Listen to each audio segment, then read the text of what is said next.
সূরাতুল মুমিনুন যখন প্রথম 10টি আয়াত নাজিল হয়, তখন রাসূলুল্লাহ সাল্লাল্লাহু আলাইহি ওয়াসাল্লাম কাবার চত্বরে বসে আছে। কোথায় বসে আছে বলেন তো ভাইয়েরা? কাবার চত্বরে বসে আছে। সাহাবায়ে কেরাম রাসূলুল্লাহর সামনেই বসে আছেন। হযরত ওমর রাদিয়াল্লাহু তাআলা আনহু তিনিও সেই মজলিসে উপস্থিত ছিলেন। হঠাৎ করে হযরত ওমর রাদিয়াল্লাহু তাআলা আনহু সহ অন্যান্য সাহাবীরা তারা খেয়াল করে দেখলেন যে মৌমাছির মতো গুনগুন গুনগুন আওয়াজ শুরু হয়েছে। জোরে বলেন সুবহানাল্লাহ। হযরত ওমর বললেন, বিশ্বনবী কাবার চত্বরে বসে আছেন, আমরা সাহাবায়ে কেরাম বসে আছি, এমন সময় রাসূলুল্লাহর পাশ থেকে মৌমাছির মতো গুনগুন গুনগুন আওয়াজ শুরু হয়ে গেল। আমরা রাসূলুল্লাহর ডানে তাকালাম, মৌমাছি দেখতে পেলাম না। আমরা বামে তাকালাম, মৌমাছি নাই। সামনে তাকালাম, মৌমাছি নাই। পিছনে তাকালাম, মৌমাছি নাই। উপরে নিচে তাকালাম, মৌমাছি নাই। হযরত ওমর রাদিয়াল্লাহু তাআলা বলেন, আমরা ধরে নিলাম আল্লাহর রাসূলের উপরে ওহী নাজিল হতে শুরু হয়েছে এবং আমরা অপেক্ষা করতে শুরু করলাম নতুন ওহী শুনবার জন্য। জোরে বলেন সুবহানাল্লাহ। বিশ্বনবীর উপরে বিভিন্ন ভাবে ওহী নাজিল হতো। কখনো কখনো ঘন্টা ধ্বনির ন্যায় আওয়াজ করে ওহী নাজিল হতো আল্লাহর নবীজির উপরে। কখনো কখনো ওহী নাজিল হতো হযরত জিবরিল আলাইহিস সালাতু ওয়াস সালাম সশরীরে উপস্থিত হতেন। আবার রাসূলুল্লাহর ঘুমের মধ্যে ওহী নাজিল হতো আল্লাহ রাসূল সাল্লাল্লাহু আলাইহি ওয়াসাল্লামের উপরে। পর্দার অন্তরাল থেকে ওহী নাজিল হতো। ওই দিন মৌমাছির মতো গুনগুন গুনগুন আওয়াজ করে ওহী নাজিল হওয়া যখন শেষ হয়ে গেল, আল্লাহ নবীজি সাল্লাল্লাহু আলাইহি ওয়াসাল্লাম এবার তিনি দাঁড়ালেন। দাঁড়িয়ে কাবার দিকে তার মুখটা ফেরালেন। মুখটা ফেরানোর পরে রাসূলুল্লাহ হাতটা তুলে দুহাত তুলে রব্বুল আলামিনের কাছে আল্লাহ নবীজি দোয়া করতে শুরু করলেন, আল্লাহুম্মা জিদনা ওয়া লা তানকুসনা ওয়া আকরিমনা ওয়া লা তুহিননা ওয়া আতিনা ওয়া লা তাহরিমনা ওয়া আসিরনা ওয়া লা তুসির আলাইনা ওয়া আরদি আন্না ওয়া আরদিনা। আল্লাহর নবীজি আল্লাহর কাছে দোয়া করতে শুরু করলেন, আল্লাহুম্মা জিদনা ওয়া লা তানকুসনা, আয় আল্লাহ তাআলা তুমি আমাদের জন্য বাড়ায় দাও, বৃদ্ধি করে দাও, আমাদেরকে কম দিও না। ওয়া আকরিমনা ওয়া লা তুহিননা, আমাদেরকে সম্মানিত করো, আমাদেরকে অসম্মানিত করো না। ওয়া আতিনা ওয়া লা তাহরিমনা, আমাদেরকে বেশি বেশি করে দান করো, আমাদেরকে বঞ্চিত করো না। আল্লাহ রাসূল বললেন, ওয়া আসিরনা ওয়া লা তুসির আলাইনা ওয়া আরদি আন্না ওয়া আরদিনা। রব্বুল আলামিন তুমি আমাদেরকে কাফিরদের উপরে আমাদেরকে প্রাধান্য দাও, কাফিরদেরকে আমাদের উপরে প্রাধান্য দিও না।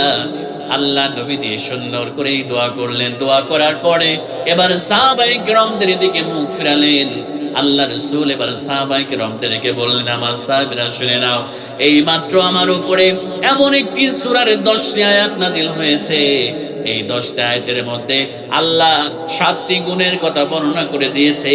এই 7টা গুণ যদি আল্লাহর কোনো বান্দা বান্দী যদি অর্জন করতে পারে, এই 7টা ক্যারেক্টার যদি আল্লাহর কোনো বান্দা বান্দী তার জীবনে বাস্তবায়ন করতে পারে, এই 7টা বৈশিষ্ট্য যদি আল্লাহর কোনো বান্দা বান্দী যদি অর্জন করতে পারে, একজন ব্যক্তি মারা গেলে, একজন বাবা মারা গেলে সন্তান যেমন করে তার সম্পদের ওয়ারিশ হয়ে যায়, স্ত্রী যেমন করে স্বামী মারা গেলে স্ত্রী সম্পদের ওয়ারিশ হয়ে যায়, পিতা মারা গেলে সন্তান যেমন করে সম্পদের ওয়ারিশ হয়ে যায়, উত্তরাধিকারী হয়ে যায়। আল্লাহ রাসূল বললেন, এই 7টা গুণাবলী যদি আল্লাহর কোনো বান্দা বান্দী অর্জন করতে পারে, আল্লাহ পাক রব্বুল আলামিন তাকে জান্নাতুল ফেরদাউসের ওয়ারিশ বানায় দিবে, জান্নাতুল ফেরদাউসের উত্তরাধিকারী বানায় দিবে। জোরে বলেন সুবহানাল্লাহ।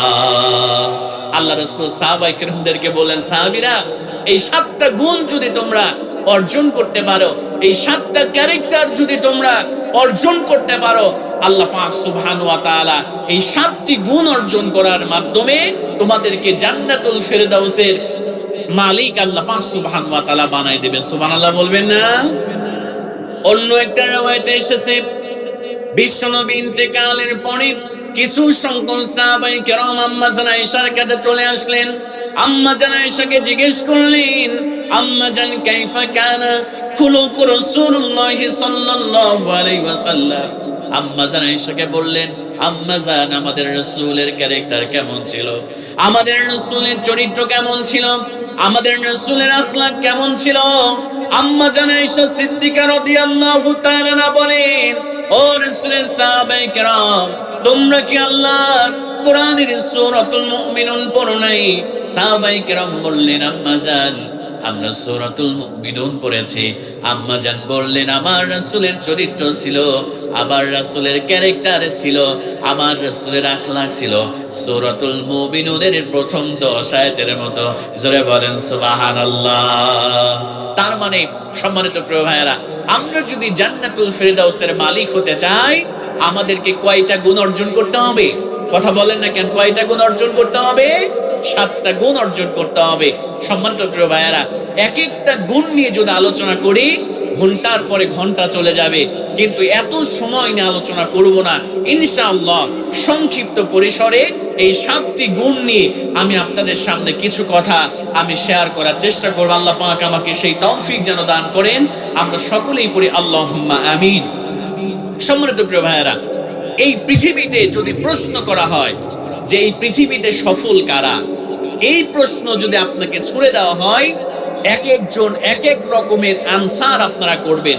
হয়তোবা কেউ বলবেন যে হুজুর, ইয়াং জেনারেশন যারা, তারা বলবে যে হুজুর, প্রকৃত সফলতা হচ্ছে বিসিএস ক্যাডার হওয়া। কথা বলেন ঠিক কিনা? প্রকৃত সফলতা কারো কাছে বিসিএস ক্যাডার হওয়া। আবার প্রকৃত সফলতা কারো কাছে একটা গভর্নমেন্ট জব পাওয়া, কারো কাছে আবার প্রকৃত সফলতা 10 তলা 20 তলা বিল্ডিং এর মালিক হওয়া, আবার কারো কাছে সফলতা হচ্ছে চেয়ারম্যান, মেম্বার বা মন্ত্রী হওয়া বা প্রধানমন্ত্রী হওয়া।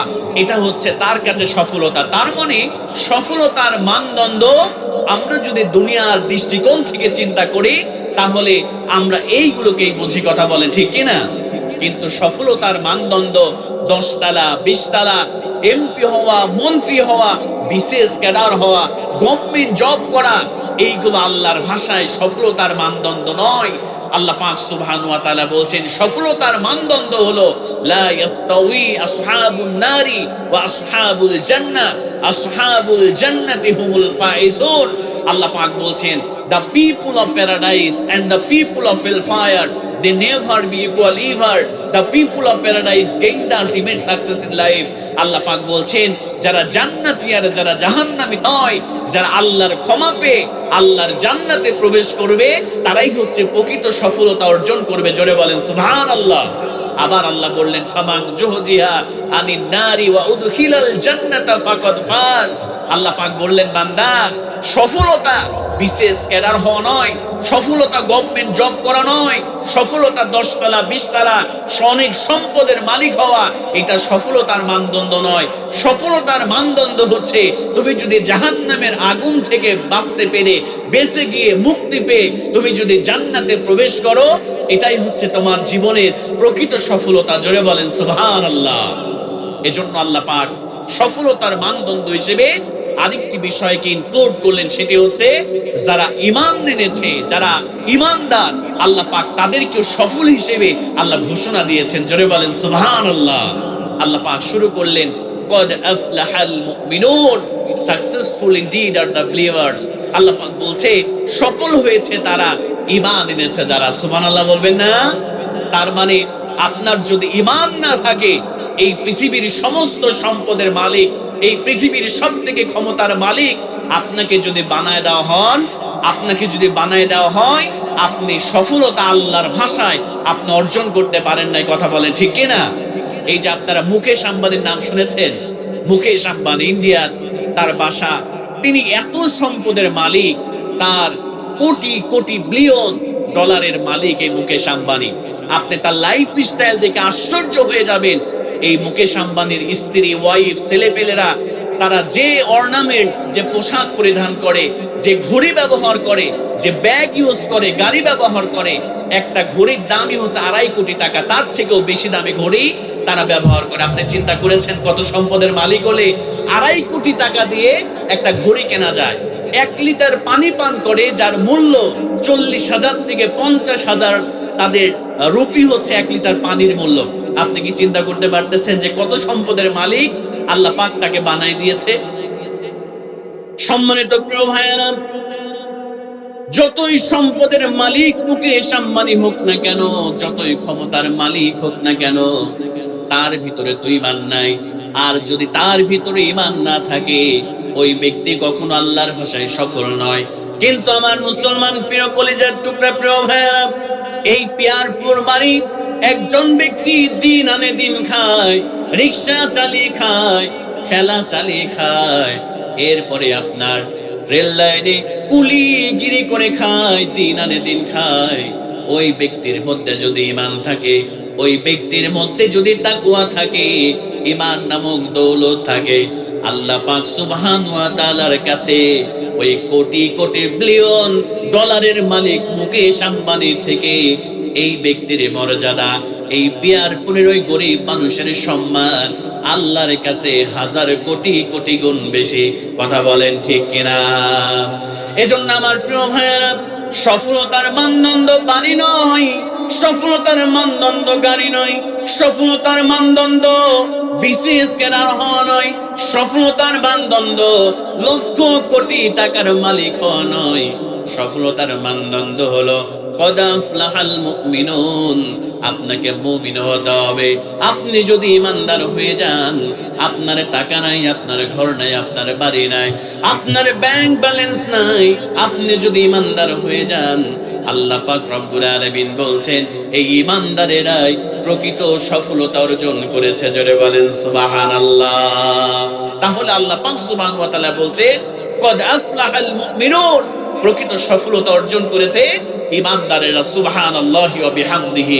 এবার আল্লাহ পাক সুবহানাহু ওয়া তাআলা সুন্দর করে একজন সফলকাম মুমিন যিনি হবে, জান্নাতুল ফেরদাউসের উত্তরাধিকারী যিনি হবে, তার প্রথম নাম্বার কোয়ালিটি, তার প্রথম নাম্বার গুণাবলীর কথা আল্লাহ পাক সুবহানাহু ওয়া তাআলা এবার সুন্দর করে জানায় দিচ্ছেন। আল্লাহ রাব্বুল আলামিন বলেন, আমার জান্নাতুল ফেরদাউসের উত্তরাধিকারীদের প্রথম নাম্বার গুণাবলী হলো, আমার সফলকাম মুমিন বান্দাদের প্রথম নাম্বার গুণাবলী হলো, রব্বুল আলামিন সুন্দর করে জানায় দিলেন কদ আফলাহাল মুমিনুনাল্লাযীনা হুম ফি সালাতিহিম খাশিউন। জোরে বলেন আল্লাহু আকবার।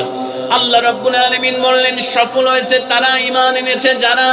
আল্লাহ পাক বললেন আমার সফলকাম মুমিন বান্দাদের, আমার জান্নাতুল ফেরদাউসের উত্তরাধিকারীদের প্রথম নাম্বার গুণাবলী হলো, আল্লাহ পাক সুবহানাহু ওয়া তাআলা বললেন আল্লাযীনা হুম ফি সালাতিহিম খাশিউন।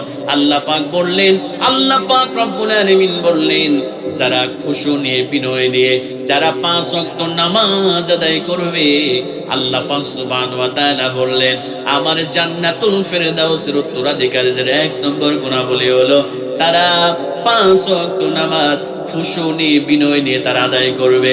জোরে বলেন সুবহানাল্লাহ। 1 নম্বর জান্নাতুল ফেরদাউসের উত্তরাধিকারী, জান্নাতুল ফেরদাউসের উত্তরাধিকারী বান্দা বান্দীদের গুণাবলী হচ্ছে তারা 5 ওয়াক্ত নামাজ খুশু নিয়ে, বিনয় নিয়ে তারা আদায় করবে। সুবহানাল্লাহ বলবেন না? আমরা এই জায়গায় অনেক মানুষ আমরা বসেছি যারা 5 ওয়াক্ত নামাজ আমরা পড়ি না। এরকম আল্লাহর বান্দা বান্দি আছে না নাই বলেন তো প্রিয় ভাইয়েরা? আমার কলিজার টুকরা প্রিয় ভাইয়েরা, নামাজ পড়তে হবে। আপনি যদি জান্নাতে যেতে চান, নামাজ ছাড়া বিকল্প কোনো পথ নাই। এবং এই নামাজটা সুন্দর করে খুশু নিয়ে, বিনয় নিয়ে, জীবনের শেষ নামাজ মনে করে সুন্দরভাবে আপনাকে আদায় করতে হবে। কথা বলে ঠিক কিনা? অনেকেই নামাজে দাঁড়ালে নামাজের মধ্যে মনোযোগ নাই। নামাজে দাঁড়ালে উপরে কয়টা ফ্যান ঘুরতেছে, পাশে কে দাঁড়িয়েছে, ডানে কে, বামে কে, সামনে কে, পিছনে কে, ঘাটটা ঘুরিয়ে ঘুরিয়ে তাদের দিকে তাকিয়ে তাকিয়ে তাদেরকে দেখে। এমন নামাজি আমাদের সমাজের মধ্যে আছে না নাই বলেন তো প্রিয় ভাইয়েরা? অনেক নামাজি আছে। আল্লাহ পাক বললেন 5 ওয়াক্ত নামাজ যারা খুশু নিয়ে যারা আদায় করবে, আল্লাহ পাক তাদেরকে জান্নাতুল ফেরদাউসের ওয়ারিশ বানায় দিবে। সুবহানাল্লাহ বলবেন না? আমার প্রিয় ভাইয়েরা, ছোট্ট একটা ঘটনা শেয়ার করি। সাহাবায়ে কিরামদের নামাজ কত সুন্দর ছিল। সাহাবায়ে কিরাম রাদিয়াল্লাহু তাআলা আনহুমরা যখন তারা মরুভূমির মধ্যে নামাজ শুরু করতেন, আমার কলিজার টুকরা প্রিয় ভাইয়েরা ভালো করে লক্ষ্য করেন, সাহাবায়ে কেরাম যখন মরুভূমির মধ্যে নামাজ শুরু করে দিতেন, সাহাবায়ে কেরাম যখন রুকুতে চলে যেতেন, এত সুন্দর করে তারা রুকু করতেন। তারা যখন সিজদায় চলে যেতেন, এত সুন্দর করে তারা সিজদায় চলে যেতেন। আমার প্রিয় ভাইরা, মরুভূমির মধ্যে পাখিগুলো গাছের গুড়ি মনে করে, কাঠ মনে করে, গাছ মনে করে তাদের পিঠের উপরে বসে যেতেন, তাদের কাঁধের উপরে বসে যেতেন, তাদের পিঠের উপরে বসে যেত গাছ আর কাঠের গুড়ি মনে করে। আবার যখন তারা সিজদা থেকে মাথা তুলতেন, এবার তারা যখন রুকু থেকে মাথা তুলতেন, আবার পাখিগুলো উড়াল দিয়ে চলে যেত। জোরে বলেন সুবহানাল্লাহ। আমার প্রিয় ভাইয়েরা, গভীর মনোযোগ। সাহাবায়ে কেরামদের নামাজ কত সুন্দর ছিল, একটু মনোযোগটা বাড়ায় দেন। হযরত আলী রাদিয়াল্লাহু তাআলা আনহু নামাজে দাঁড়ালে দুনিয়ার কারো কোনো হুঁশ থাকতো না, দুনিয়ার কোনো কথা মনে থাকতো না। হযরত আলী রাদিয়াল্লাহু তাআলা আনহু একদিন তিনি বিশ্বনবীর সঙ্গে জিহাদের ময়দানে গিয়েছে। ভালো করে লক্ষ্য করেন আমার প্রিয় ভাইরা, রাসূলুল্লাহর সঙ্গে জিহাদের ময়দানে তিনি গিয়েছেন। কাফিরদের সঙ্গে জিহাদ করতে করতে করতে করতে এমন একটা পর্যায়ে হযরত আলী রাদিয়াল্লাহু তাআলা নূর পায়ের মধ্যে কাফিরদের একটি বিষাক্ত তীর এসে হযরত আলীর পায়ের মধ্যে ঢুকে পড়েছে। আমার মুসলমান কলিজার টুকরা প্রিয় ভাইরা, গভীরে মনোযোগটা বাড়ায় দেন, সুন্দর করে কথাগুলো একটু শ্রবণ করার চেষ্টা করেন। হযরত আলীর পায়ের মধ্যে যখন বিষাক্ত তীর ঢুকেছে, হযরত আলীর পা থেকে প্রচন্ড রক্তক্ষরণ শুরু হয়েছে, এত পরিমাণ ব্লিডিং শুরু হয়েছে। পাশে যে সমস্ত সাহাবায়ে কেরাম ছিলেন, তারা তীরটা ধরে টান দিয়ে বের করার চেষ্টা করে, কিন্তু আলীর পা থেকে তীরটা বের করা যায় না। হযরত আলী ডাক দিয়ে বলে, আল্লাহর রাসূলের সাহাবীরা, আমার পা থেকে তোমরা তীর ধরে টানাটানি করো না, যেন মনে হয় আমার পা থেকে তীরটা টান দিয়ে বের করো না, যেন মনে হয় আমি আলীর কলিজাটা ধরে তোমরা টানাটানি করো, তোমরা টান দিতেছো, আমার পা থেকে তীর বের করো না। আল্লাহ রাসূলের সাহাবায়ে কেরাম এবার চলে গেলেন বিশ্ব নবীর কাছে। আল্লাহ রাসূলের কাছে গিয়ে বললেন, ইয়া রাসূলুল্লাহি, ইয়া হাবিবাল্লাহ, হুজুর গো, আপনার জামাতা হযরত আলীর পায়ের মধ্যে একটা বিষাক্ত তীর ঢুকেছে। ইয়া রাসূলুল্লাহি, ইয়া হাবিবাল্লাহ, আপনার আলীর পায়ের মধ্যে যদি আর কিছুক্ষণ তীরটা লাগে, এত পরিমাণ রক্ত বেরোতে শুরু হয়েছে, এত পরিমাণ ব্লিডিং শুরু হয়েছে, আপনার জামাতা রক্ত শূন্যতায় পড়ে যাবে। আর যদি রক্ত শূন্যতায় পড়ে যায়, এই জমিন থেকে হযরত আলী বিদায় নিয়ে চলে যাবে। আল্লাহ রাসূল বললেন, সাহাবীরা, তীর ধরে টানাটানি করার দরকার নাই, আমি আলীর পা থেকে তীরটা বের করার ব্যবস্থা আমি করে দেব। আল্লাহর নবীজি সাল্লাল্লাহু আলাইহি ওয়াসাল্লাম খেয়াল করে দেখলেন নামাজের ওয়াক্ত হয়ে গিয়েছে।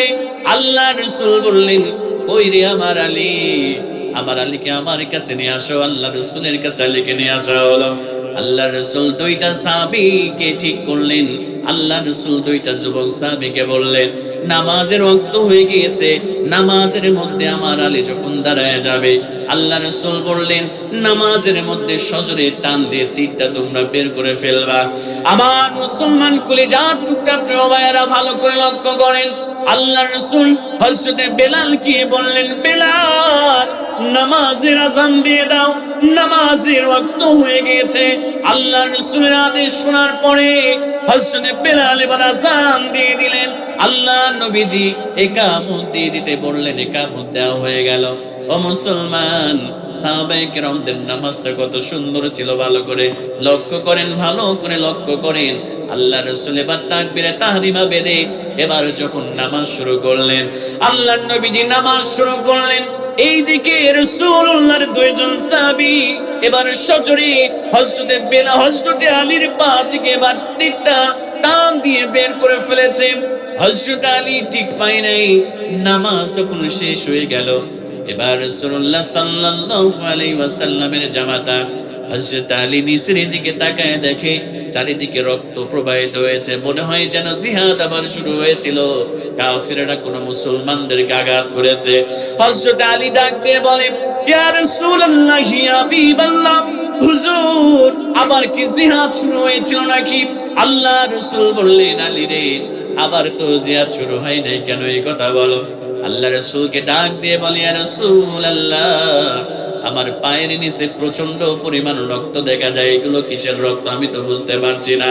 আল্লাহর নবীজি ডাক দিয়ে বলে, হযরত আলীকে বলে, আলী রে, তোমার পায়ের দিকে তুমি নজর করো, তোমার পায়ের দিকে তুমি লক্ষ্য করো।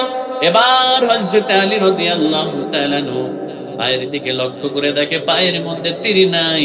আল্লাহ রাসূলকে বললেন, ইয়া রাসূলুল্লাহ, ইয়া হাবিবাল্লাহ, আমার পায়ের তীরটা কোথায়? আল্লাহ রাসূল বললেন, আলী রে, নামাজের মধ্যে তোমার পায়ের তীরটা বের করা হয়েছে, তুমি কি ঠিক পাও নাই? হযরত আলী ডাক দিয়ে বলে, ইয়া রাসূলুল্লাহ, ইয়া হাবিবাল্লাহ, ওয়াল্লাহি আল্লাহর কসম করে বলছি, আমি আলীর পায়ের মধ্যে থেকে কখন তীরটা বের করা হয়েছে আমি বুঝতে পারি নাই। আল্লাহ রাসূলকে ডাক দিয়ে বলি, ইয়া রাসূলুল্লাহ, ইয়া হাবিবাল্লাহ, আমার পা থেকে তীরটা বের করা হয়েছে ঠিক পাই নাই। কারণ হলো, আমি যখন নামাজের মধ্যে দাঁড়ায় যাই, দুনিয়ার কোনো হুঁশ আমার থাকে না, দুনিয়ার কোনো হিসাব আমার থাকে না, একমাত্র কেবলমাত্র আমার মনোযোগটা আমার আল্লাহ, আমার রবের দিকে হয়ে যায়। আল্লাহ রাসূল ডাক দিয়ে বললেন, আলী রে, এজন্য আমি জানি তা তুমি যখন নামাজের মধ্যে দাঁড়াও, দুনিয়ার কোনো হিসাব তোমার থাকে না, নামাজের বাইরে তোমার তীরটা বের করা যায় নাই, এজন্য নামাজের ভিতরে তোমার তীরটা বের করার ব্যবস্থা করেছি। কারণ আমি জানি আমার আলী যখন নামাজের মধ্যে দাঁড়ায়, দুনিয়ার কোনো হিসাব থাকে না, এজন্য আমি তোমার তীরটা নামাজের মধ্যে বের করার আমি চেষ্টা করেছি। জোরে বলেন সুবহানাল্লাহ। আমার মুসলমান ভাইয়েরা, অথচ আমাদের কি অবস্থা? আমরা যখন নামাজের মধ্যে দাঁড়ায় যাই, একটা মশা যদি পায়ের উপরে পড়ে, আগে আমরা তাকবীরে তাহরিমা বাঁধার পরে মশা যদি পায়ের মধ্যে কামড়ে দেয়, হাতটা খুলে আগে মশা মারার চেষ্টা করে। কপালের উপরে যদি একটা মশা পড়ে, ধপ করে হাতটা সেই জায়গায় চলে যায়।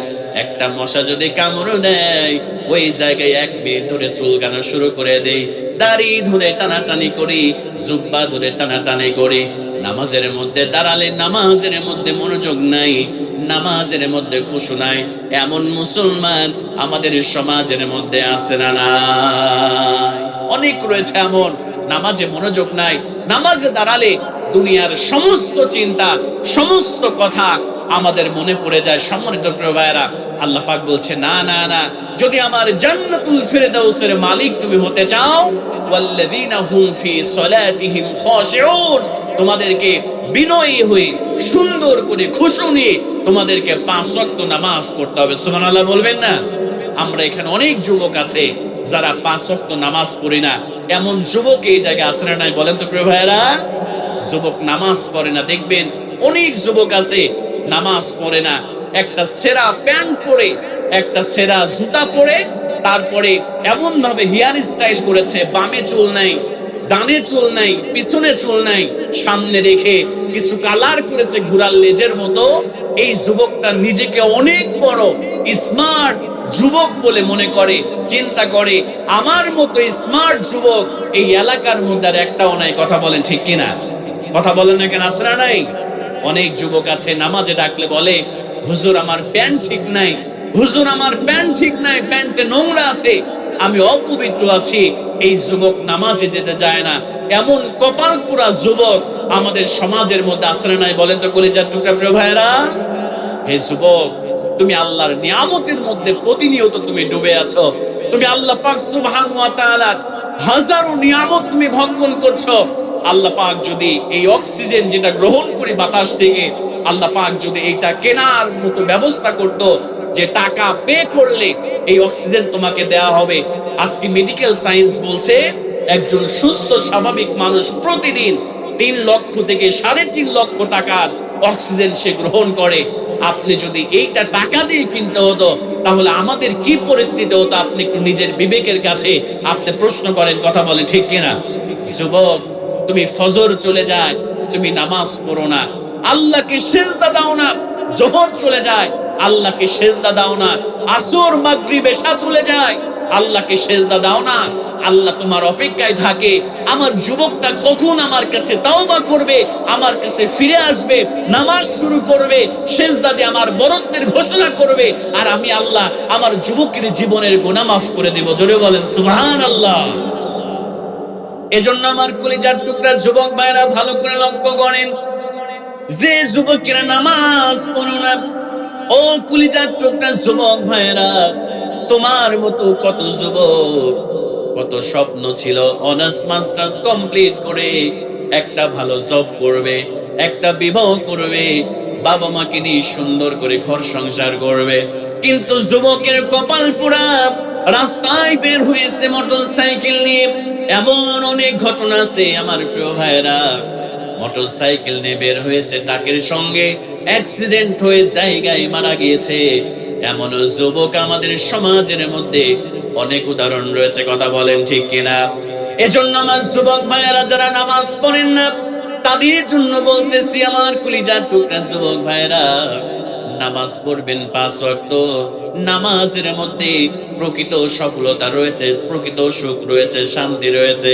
আল্লাহ রাসূল বললেন, একজন যুবক যখন সুন্দর করে ওযু করে, একজন যুবক যখন আল্লাহর কদমে সিজদায় লুটিয়ে পড়ে, আল্লাহ রাসূল বললেন ওই যুবকের সিজদা দেওয়ার কারণে আল্লাহ পাকের আরশটা পর্যন্ত থরথর করে কাঁপতে থাকে। জোরে বলেন সুবহানাল্লাহ।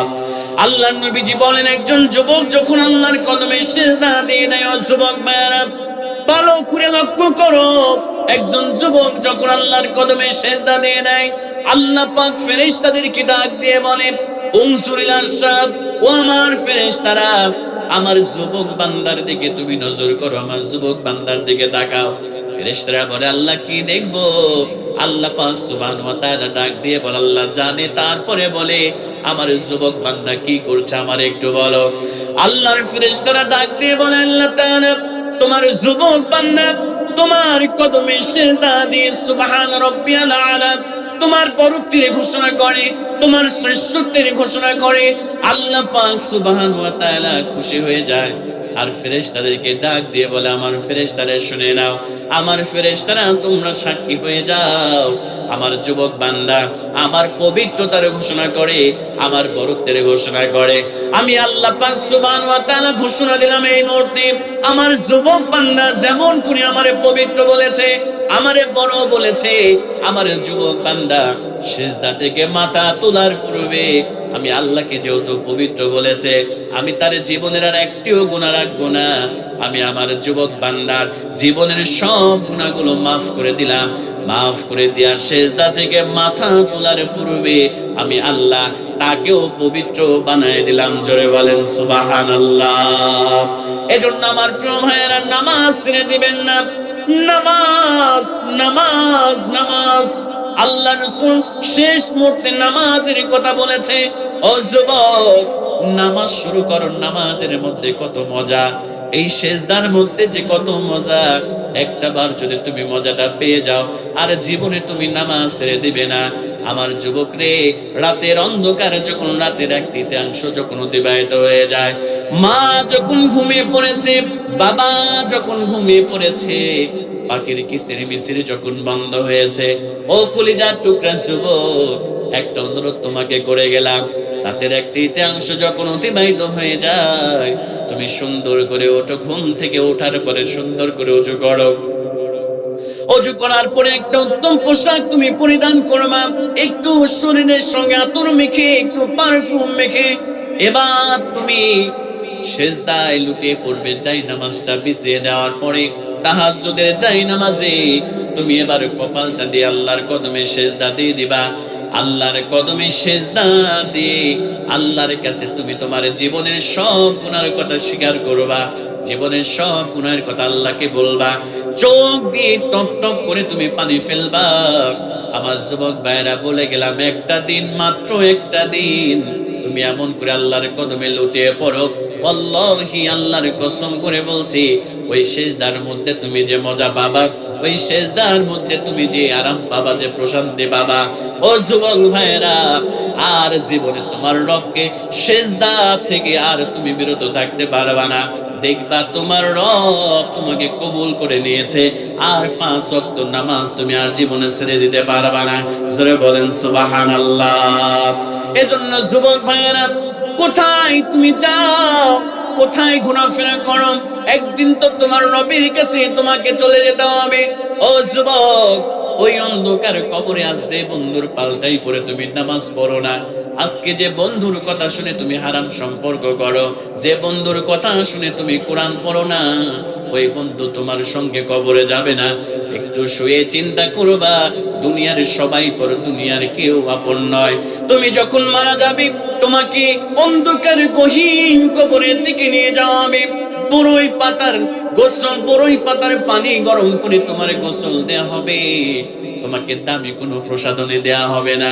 ও যুবক, যখন জীবিত ছিলা কত ব্র্যান্ডের লোশন তুমি ব্যবহার করতা, কত ব্র্যান্ডের সাবান তুমি ব্যবহার করতা, ব্র্যান্ডের শার্ট ব্যবহার করতা, ব্র্যান্ডের জুতা তুমি ব্যবহার করতা। আমার যুবক ভাইয়েরা, যখন মারা যাবা, সাধারণভাবে বড়ই পাতার গরম পানি দিয়ে তোমার গোসল করানো হবে। ব্র্যান্ডের কাফনের কাপড় দ্বারা তোমারে আবৃত করা হবে না। যত দামি জামা তুমি পরেছ, এমন দামি জামা তোমারে পরানো হবে না। দামি জামা থাকলে খুলে ফেলা হবে। সামান্য মার্কিন কাপড়ের সাদা কাপড় দিয়া তোমারে 3খানা 5খানা কাপড় দিয়ে চকলেটের মতো প্যাকেট করা হবে। ও যুবক, যে বন্ধুর কথা শুনে তুমি আজ নামাজ পড়ো না, যে বন্ধুর কথা শুনে কোরআন পড়ো না, যে বন্ধুর কথা শুনে তোমার রবকে সেজদা দাও না, ও যুবক, ওই বন্ধু তোমার পাশে থাকবে না।